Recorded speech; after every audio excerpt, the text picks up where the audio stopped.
빌립보서 2장 5절부터 11절까지 말씀 중심에서 그리스도 예수의 마음 품기라는 제목으로 하나님 말씀 증거하겠습니다.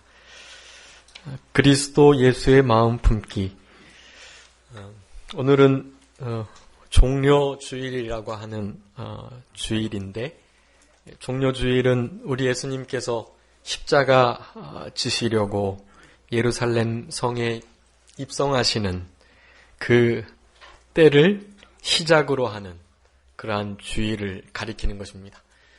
종려주일, 우리 예수님께서 예루살렘 성에 입성하셔서 이번 한 주간 예루살렘에 계시면서 가장 중요한 구원의 행위인 십자가 지시는 일, 그리고 십자가에 죽으셔서 무덤에 3일간 계셨다가 다시 부활하시는 일, 그리고 이 땅의 부활을 선포하시고 죄와 사망, 지옥, 마귀의 권세를 이기신 것을 선포하신 그러한 주간이 바로 오늘 종려주일을 시작되는 이 주간에 있게 되는 일들입니다. 그래서 오늘 임마누엘 찬양대가 찬송한 것처럼 호산나 다윗의 자손이여 하면서 이스라엘 백성들은 예수님을 메시아로 그리스도로 모셨지만 사실은 그 종려주일이 시작되는 월요일부터는 사실 예수님의 가장 큰 순환, 고난을 당하는 때라는 것을 우리는 잘 알고 있습니다.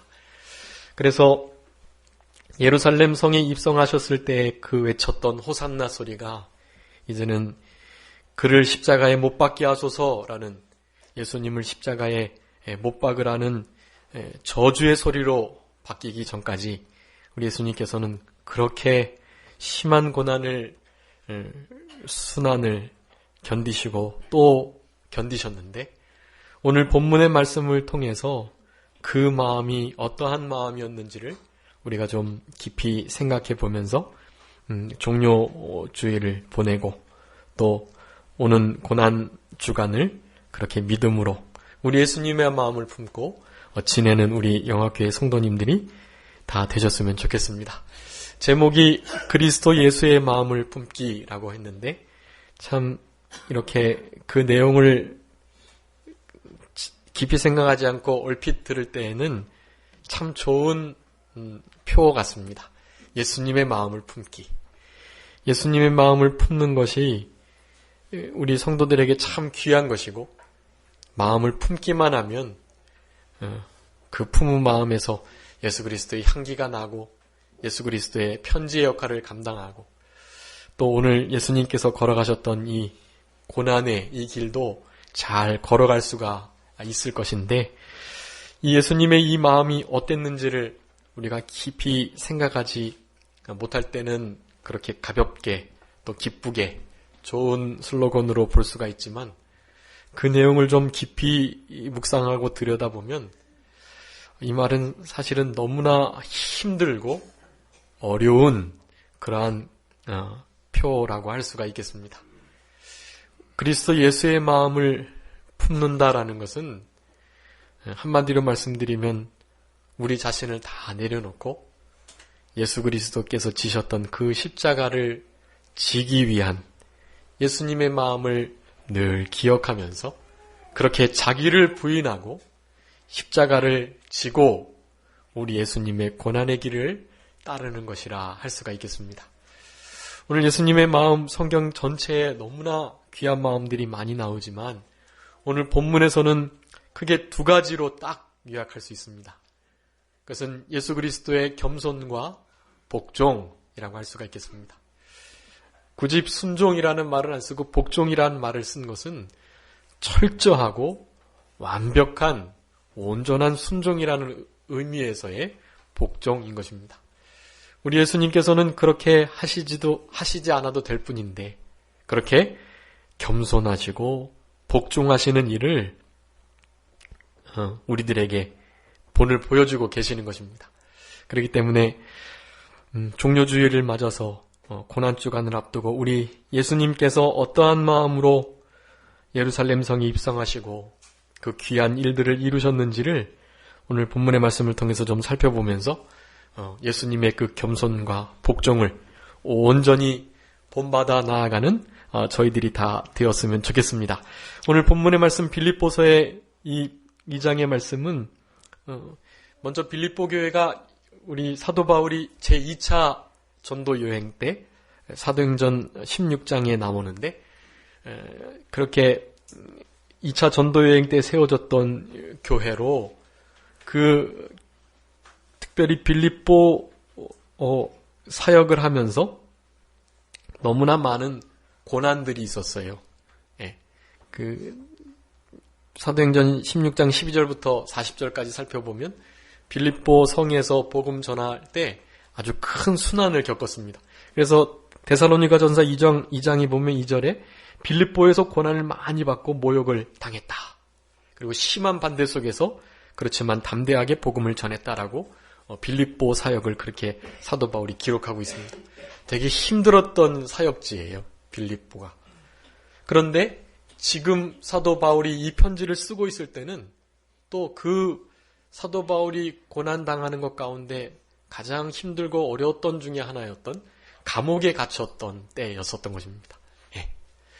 이 감옥에 갇혀서 이 빌립보 교회를 향해서 오늘 본문의 말씀을 쓰고 있는 것이 빌립보 교회 성도들의 여러 가지 신앙의 문제들이 있었기 때문에 편지를 써서 그들을 권면하고 있는 것입니다. 가장 크게는 기쁨을 잃어버렸고 또 서로 하나됨이 부족했고 그리고 서로 돌아보는 것, 일치되는 교회의 생활 이런 것들이 많이 부족했기 때문에 오늘 본문의 말씀 특별히 2장을 하고 있습니다. 2장 1절부터 4절까지 말씀해 보면 그렇게 교회가 하나 되기 위해서 합심하는 일이 필요한데 특별히 남을 나보다 낮게 여기는 겸손이 아주 중요하다.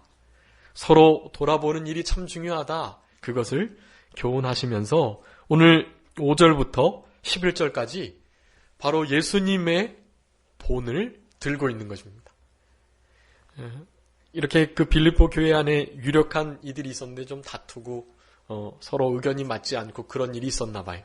그래서 합심해서 하나님의 교회를 해 나가기 위해서는 서로가 서로를 향해서 내가 더 뛰어나고 많이 배우고 더 많이 가지고 또 더 많은 실력이 있고 권세가 있고 이것을 주장하는 것이 아니라 그런 것이 있다 할지라도 믿음으로 그의 모든 좋은 점을 자기보다 훨씬 낮게 여기면서 그렇게 하나됨을 도모하라는 그런 교훈을 하고 있는 것입니다.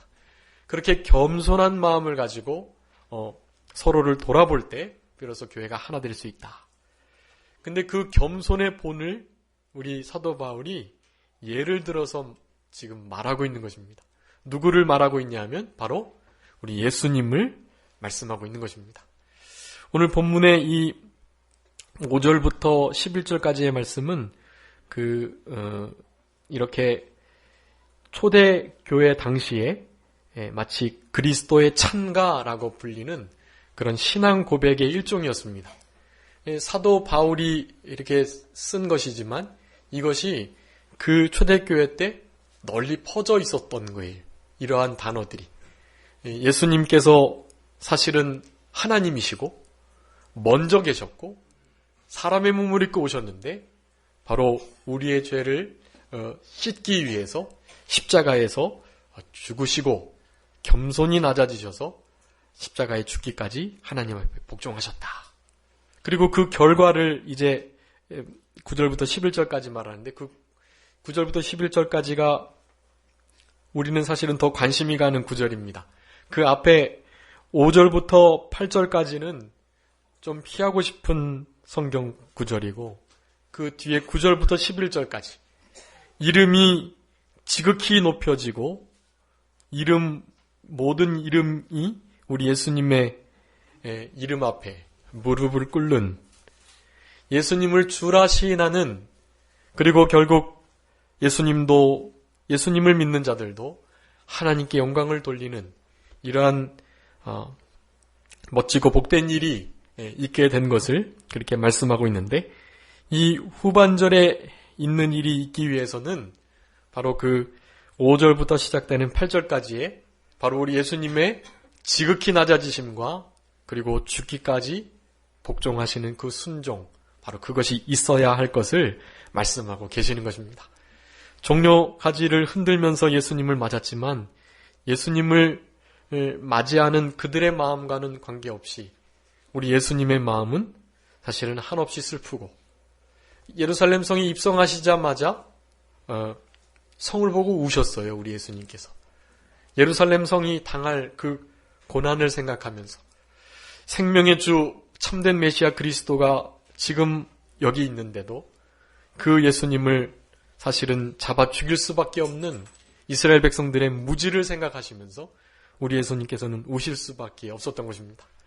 그런 마음을 오늘 본문에서 초대교회 때부터 이렇게 표현을 하고 있는 것입니다.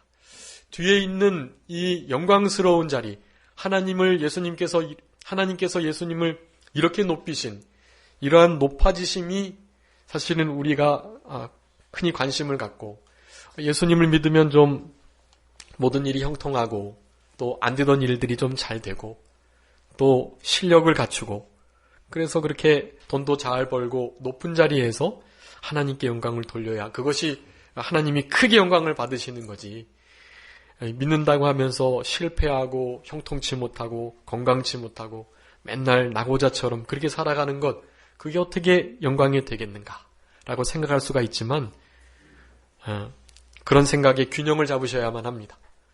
물론 그렇게 해서 크게 성공해서 하나님 앞에 크게 영광 돌릴 수 있어요. 그렇다고 해서 하나님께서 크게 영광을 받으시는 게 아니에요. 힘들고 어려운 가운데에서 우리가 예수님의 이 마음을 본받고 우리들이 처한 그 자리에서 우리 하나님을 기쁘시게 하면서 겸손해서 다른 사람들을 나보다 낮게 여기면서, 그리고 하나님의 한 말씀 생명처럼 여기고 그 말씀을 순종하면서 그렇게 살아갈 때 하나님은 진정한 영광을 받으신다라는 것입니다. 그런 신앙생활을 통해서 얻어지는 참된 만족과 유익, 그리고 내 삶의 기쁨, 그런 것이 있을 때 하나님이 진짜 기뻐하시는 거예요. 신앙 양보하고 또 마치 성공신학에 또 부요의 신학에 빠져서 예수님 믿으면 무조건 성공해야 된다는 그런 마음을 가지고 수단과 방법을 가리지 않고 양심도 안 쓰고 그렇게 하나님을 무슨 우상 섬기듯 무속인을 섬기듯 그렇게 섬긴다면 그것은 참된 신앙이 아니라는 것을 우리는 분명히 알아야 할 것입니다. 우리가 관심을 가져야 할 것은 이 5절부터 품어야 할 바로 이 예수 그리스도의 마음이다라는 것을 우리가 깨닫고, 이러한 예수님의 마음을 가지고 고난주간 종료주의를 힘있게 믿음으로 지내는 우리들이 되어야 하겠습니다. 이 구절을 먼저 살펴보면 5절에 이 마음을 품어라, 곧 그리스도 예수의 마음이다 라고 표현하고, 6절부터 8절까지는 예수님께서 스스로 자신을 낮추셨다라는 것이고, 또 9절부터 11절까지는 그렇게 하셨기 때문에 하나님께서는 예수님을 더 높아지실 수 없을 때까지 최고로 높여주셨다라는 것을 말씀하고 있습니다. 근데 이 말씀 가운데는 사실은 부활의 영광이 없어요.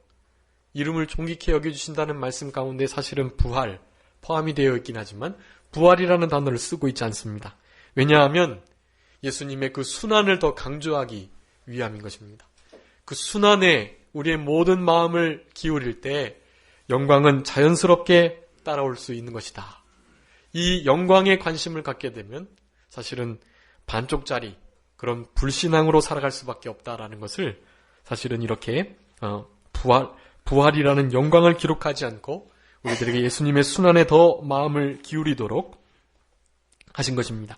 5절에 보면 너희 안에 이 마음을 품으라 곧 그리스도 예수의 마음이다 라고 했는데, 이 마음은 그 1절부터 말씀하셨던 그 겸손의 마음, 사랑과 온유의 마음, 여러 가지 마음들이 있지만 오늘 본문에 이 마음이 어떠한 마음인지를 더 분명하게 기록하고 있습니다.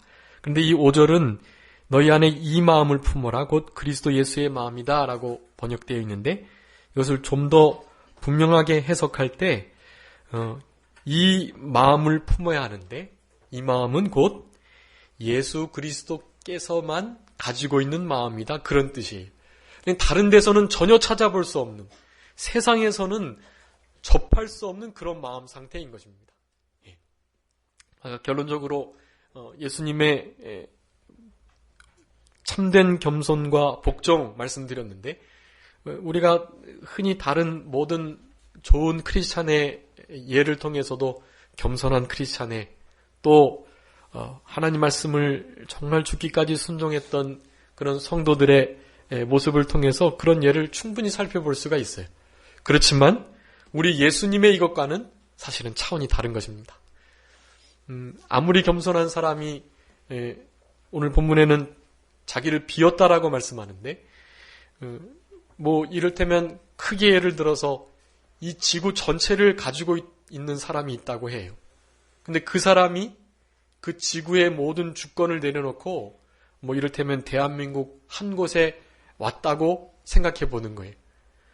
정말 겸손한 사람이죠.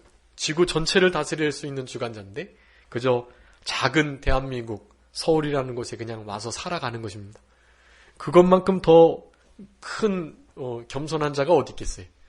근데 우리 예수님은 사실은 창조자시고 지구가 아니라 지구가 속해 있는 온 우주 만물의 주관자이십니다.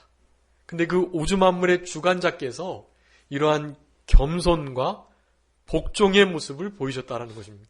이것은 어디서도 찾아볼 수가 없는 거예요. 어떠한 예로도 비견될 수가 없는 것. 그래서 오늘 5절에서는 그렇게 말하고 있는 것입니다.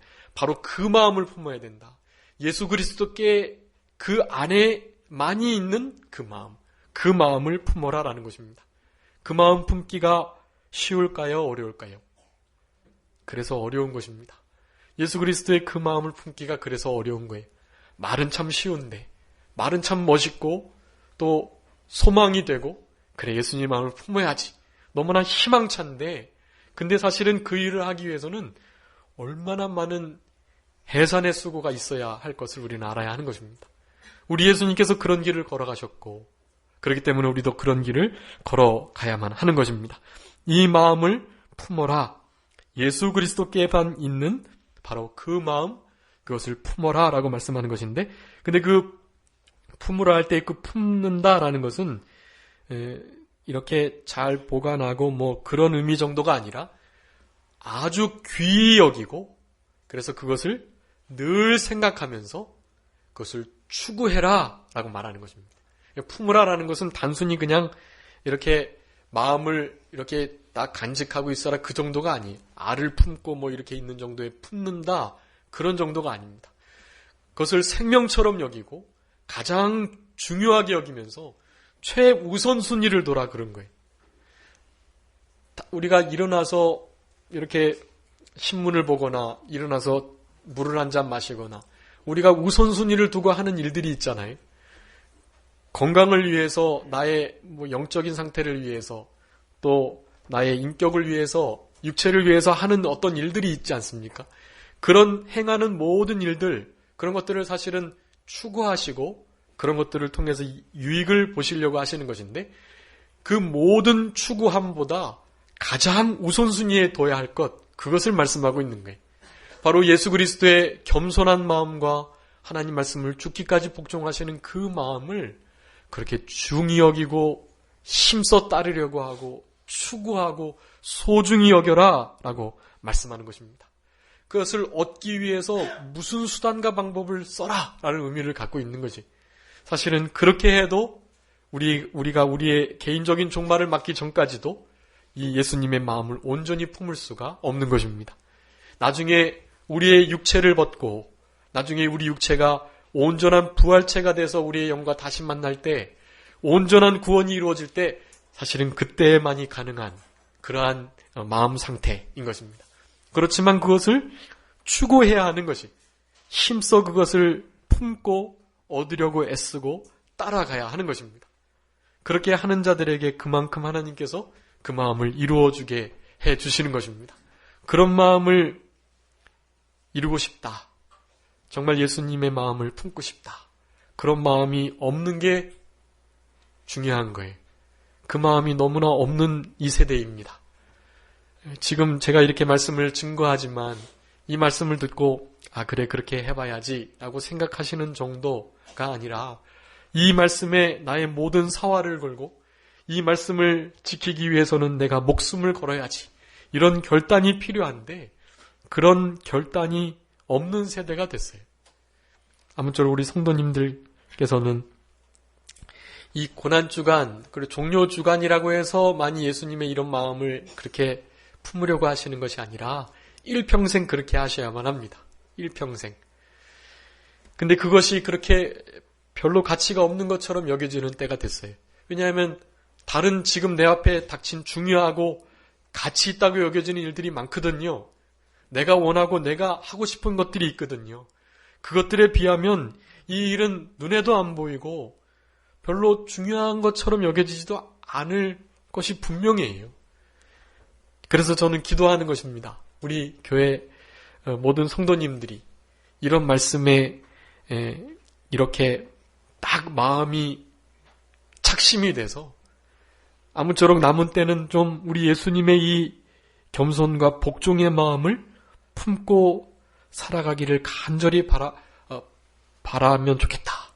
우리 성도님들이 다른 소원 안 갖고 다른 기도 제목 없고 이런 기도 제목 가지고 살아가셨으면 좋겠다. 그런 기도를 그런 마음을 품고 하는 것입니다. 그래서 그런 모습을 보이는 성도들이 있으면 그렇게 기쁜 것이고요. 제가 기쁘면 사실은 우리 하나님도 기쁘신 거예요. 하나님의 종이 기쁠 때 하나님도 함께 기뻐하시는 것입니다. 잊지 않았지만 그 4절에 말씀하고 있어요. 겸손한 마음으로 각각 자기 일을 돌아볼 뿐더러 다른 사람의 일을 돌아봐라. 그래서 누구의 기쁨을 충만케 해라? 나의 기쁨을 충만케 해라 라고 말합니다. 사도 바울의 기쁨을 충만케 하라는 거예요. 그것은 곧 누구의 기쁨이기 때문에 하나님의 기쁨이 때문에 그런 것입니다. 하나님의 근데 참된 종이어야 돼요. 조건은 그것입니다. 참된 종. 그 칼빈의 아내가 그렇게 위대했다 그래요. 칼빈이 그런 일들을 할 수 있을 만큼 너무나 아름답게 또 현숙하고 지혜롭게 내조를 잘했다고 그래요. 그래서 그런 칼빈의 아내나 일화들을 알고 있는 이제 목사님들이 간혹 강단에서나 가정에서 아내한테 그렇게 말하는 거죠. 칼빈이 그렇게 될 수 있었던 것은 그런 위대한 아내가 있었기 때문이야. 당신 그러니까 좀 잘해. 이런 식의 말을 하는 거죠. 근데 그 아내가 뭐라고 답한다는 거죠? 나도 그러고 싶지만 당신이 칼빈이 아니니까. 당신이 칼빈이 아니니까. 내가 칼빈이면 나도 그렇게 하겠노라고 말을 한다는 거죠. 오늘 본문의 말씀도 그럴 수 있어요. 나의 기쁨을 충만케 하라. 사실은 참된 종을 기쁘게 할 때 하나님이 기뻐하시는 것입니다. 참된 종이 아니면요. 사람을 기쁘게 하고 또 하나님과 전혀 관계없는 삶을 살아가는 종이라고 한다면 그런 종 기쁘게 하면 안 되죠. 그런 종의 기쁨은 하나님의 기쁨이 아닌 것입니다. 그렇지만 참된 종의 기쁨은 곧 하나님의 기쁨이라는 것입니다. 그렇게 예수 그리스도의 마음 품고 살아가시기를 간절히 바라는 것이고 그것은 교역자의 마음뿐만이 아니라 이 길을 먼저 걸어가셨던 우리 예수님의 마음이라는 것입니다. 예수님도 자기의 마음을 품고 이 땅을 그렇게 살아가기를 간절히 원하는 것입니다.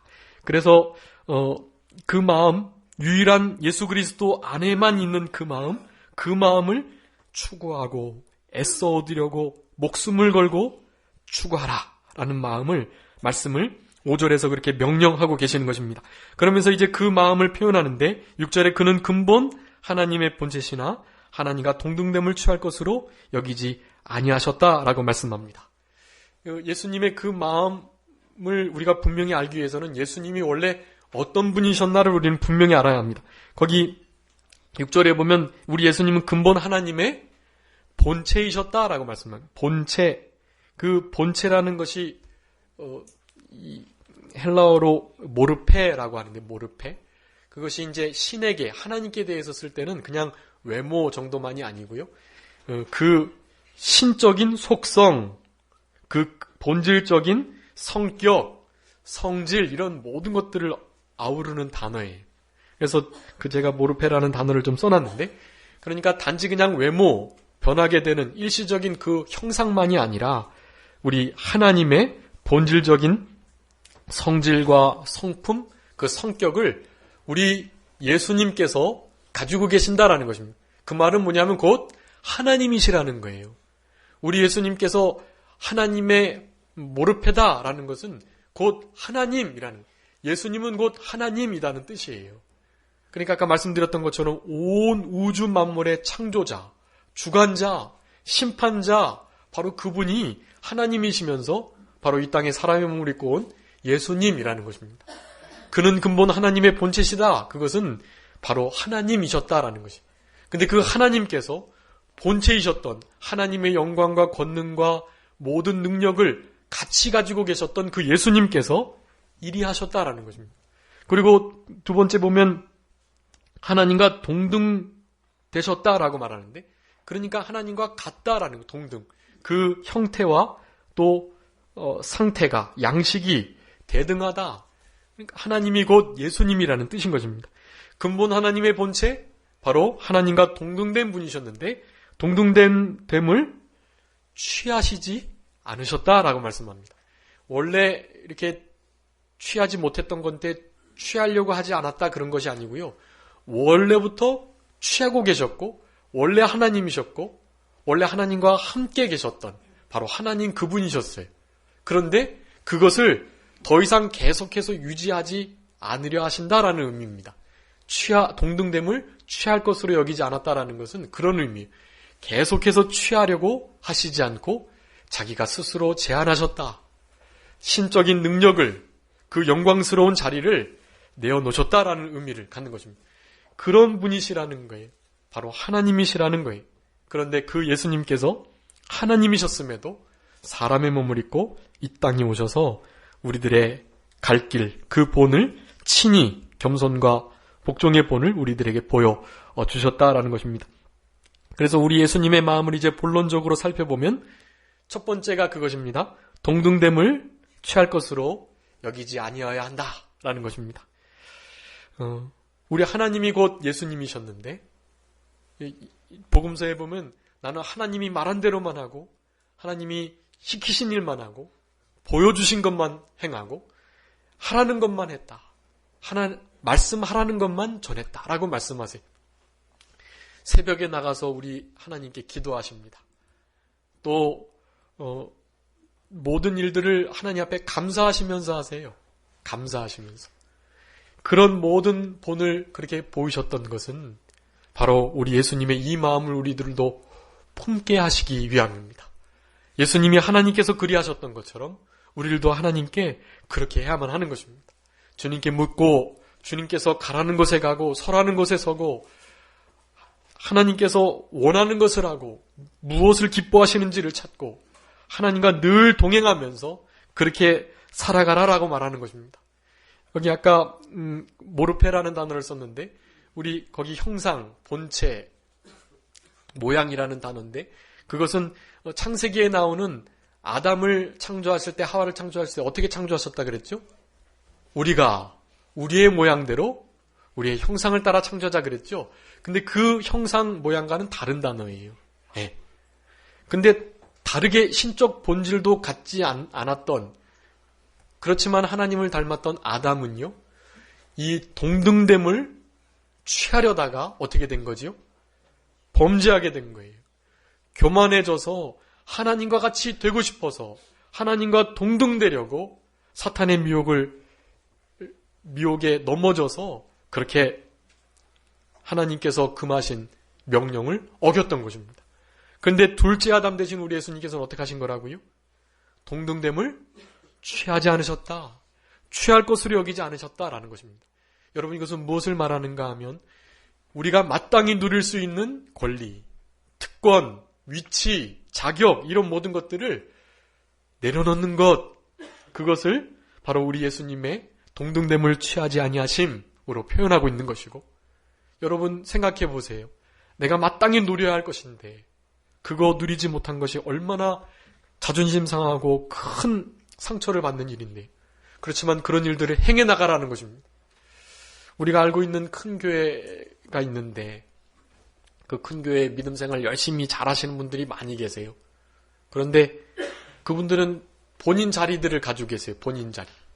그래서 본인 자리에 누군가 먼저 와서 앉거나 그러면 이렇게 먼저 앉아서 기도하면 새신자들이겠죠. 거기 늘 우리 그 집사님이 앉아 계시는 걸 아는데 모르니까 거기 앉아 있는 것인데 열심히 이제 예배 전에 기도하고 있으면 옆에 와가지고 이렇게 치는 거예요. 이렇게. 그래서 기도하고 있는데 이렇게 눈을 이렇게 뜨면 뭐라는 거예요? 내 자리라고, 비키라고 그러는 거예요. 식당에서도, 교회에서도, 어떤 모임에서도 본인 자리가 있는 것이죠. 그러면 될까요? 안 될까요? 그러면 안 돼요. 내 자리에 누군가 앉아있으면 그거 모르고 앉아있는 것이고 그 자리에 그분 계속 앉도록 하면 돼요. 얼마나 사모해서 그렇게 앞자리에 나왔을 거잖아요. 그 자리에 앉게 둬야죠. 툭툭 치면 안 되죠. 툭툭 치면.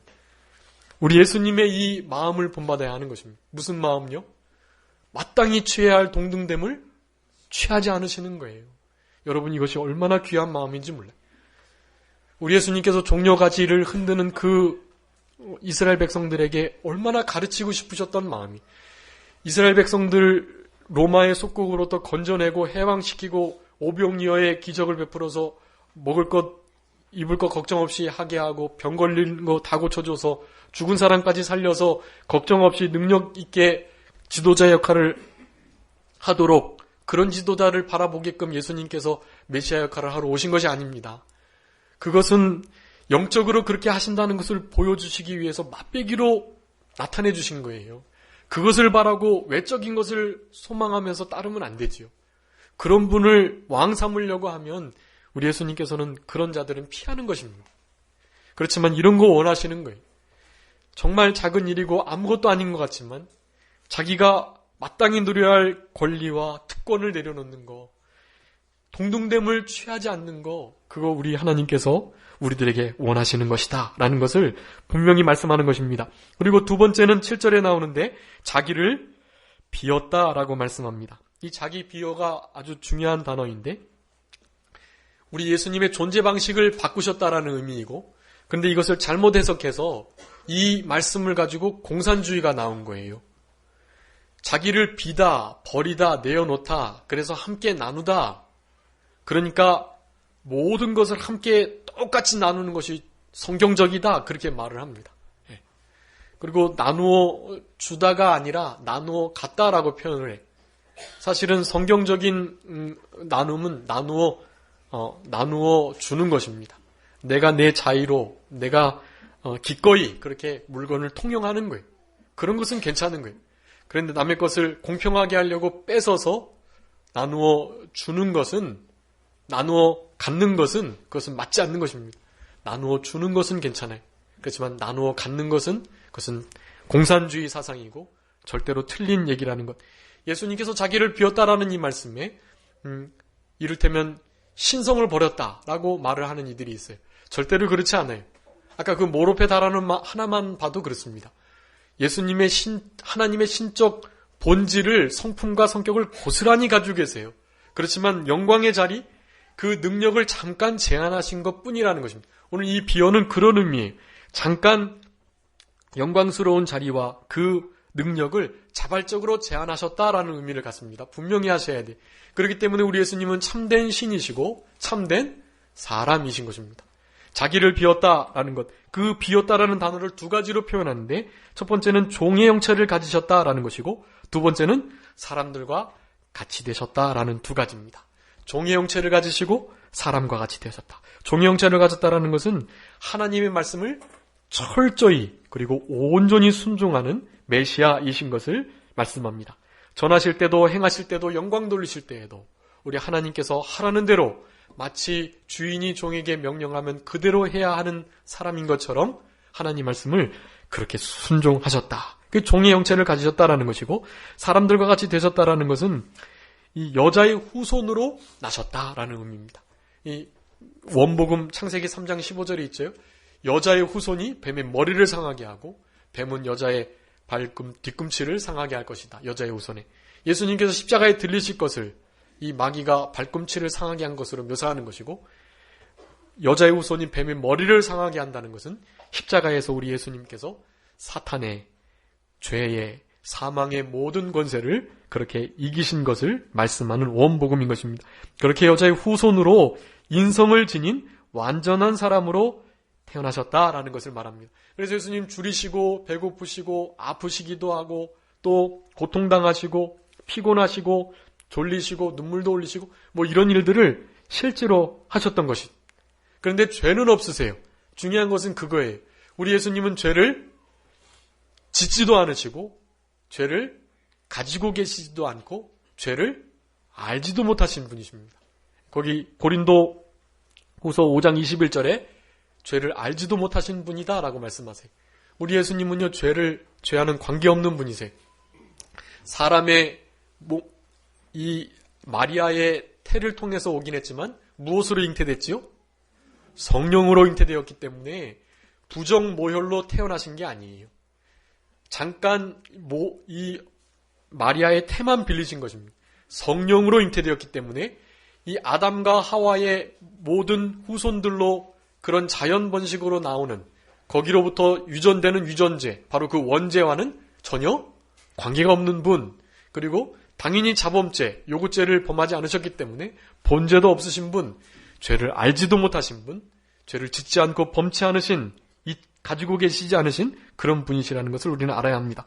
그렇지만 어쨌든 종의 형체를 가지시고 사람들과 같이 되셨다. 이것이 우리 예수님의 자기를 비우신 그러한 겸손의 모습이다라는 것입니다. 제가 가끔 말씀드렸는데 이 하나님이신 우리 말씀이셨던 예수님께서 사람의 몸을 입고 오시는 것은요, 우리가 개미가 되는 것보다 더 어려운 일이라는 것입니다. 우리가 바이러스, 눈에도 보이지 않는 아주 미물이 되는 것보다 더 어려운 일이에요.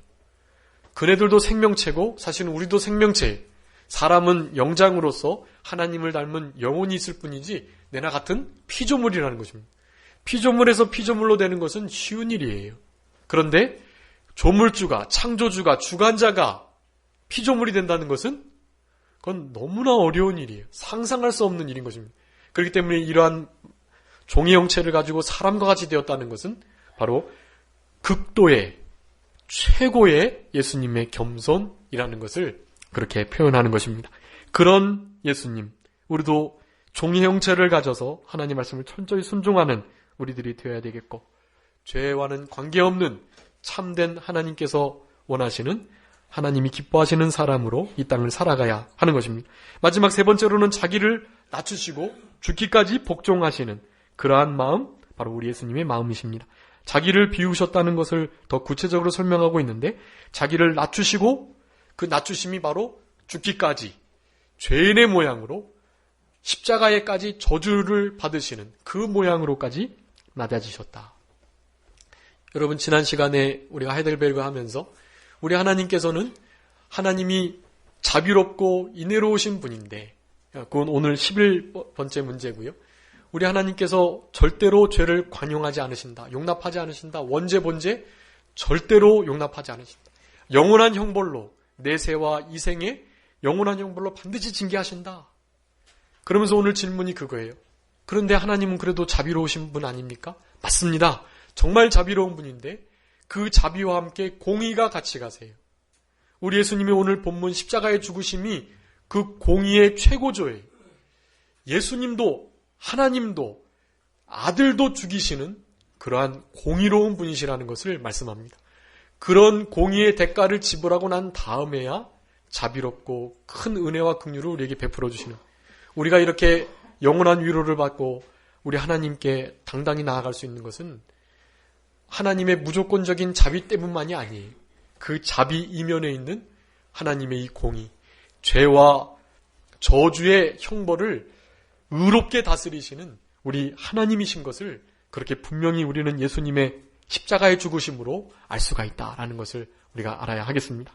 그렇기 때문에 우리도 극도로 겸손하고 자기를 온전히 순종의 자리에 내어놓으신 우리 예수님의 그 마음을 따라서 살아가야만 하겠습니다. 왜 그렇게 살아가야만 합니까? 왜 그렇게 해야 할까요? 우리 예수님께서 이 마음을 품으셨는데 왜 우리는 굳이 그 마음, 어려운 마음을 따라가야 할까요? 다른 것이 아닙니다. 우리 뒤에 있는 존귀한 이름 때문인가요?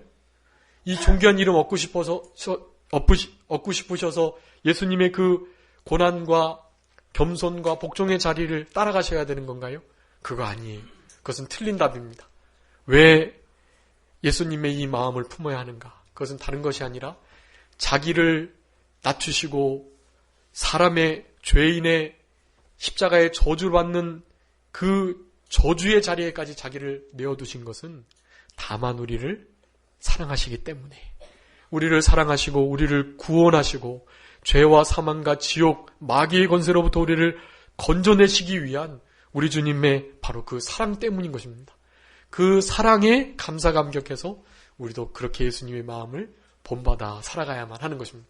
예수님의 마음 품고 살아가시되 예수님께서 우리를 사랑하신 것처럼 우리도 예수님을 사랑하기 위하여 예수님의 이 마음을 품는 저희들이 되어야 되겠고, 한 주간 고난 주간 가운데 예수님의 이 지극히 낮아지시고 겸손하신, 죽기까지 저주의 자리에까지 하나님 말씀을 순종하시고 복종하신 이 예수님의 겸손과 참된 복종의 삶을 힘써 따라가셔서 우리 예수님을 가장 많이 닮고 예수님을 최고로 사랑하는 그러한 하나님의 복된 자녀들로 온전히 드러나시는 우리들이 되어야 되겠고, 그런 신앙으로 고난주간을 잘 보낼 때 부활의 영광스러운 즐거움에 참여할 수가 있게 될 것입니다. 자, 기도하겠습니다. 살아계신 아버지 하나님 감사합니다.